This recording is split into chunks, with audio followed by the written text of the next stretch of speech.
Hey, what up? It's Brad with Home Love Construction, and in this video I want to answer a question I get all the time. What is the difference between block and wood homes? Like, what does that actually mean? And I want this to be a simple one. There's other videos on our page where I go into really long, in-depth explanations. I want this to be short and sweet so you get the point.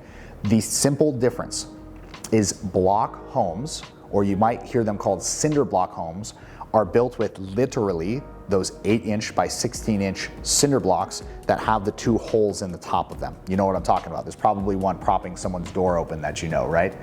Those are literally built, they are stacked up and staggered to create the walls of the house. The roof is still made out of wood trusses typically. In a wood home, instead of doing that, you have your slab, your foundation, right? Then on top of that, you literally build walls that have studs in them out of literally either 2x4s or 2x6s or 2x8s. That just means you build out of wood this thick or this thick or this thick.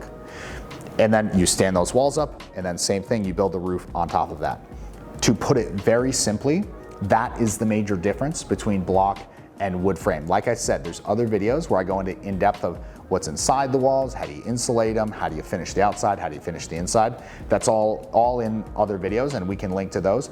Definitely go check those out if you want more detail, but that is a simple explanation of a block house versus a wood house. If this brought you some value, please hit the subscribe button. It does help me out a lot. We get to reach more people, do more projects, learn more, and then make more videos helping share that information with you. So see you in the next vid. Thank you for watching. I appreciate your attention. Peace.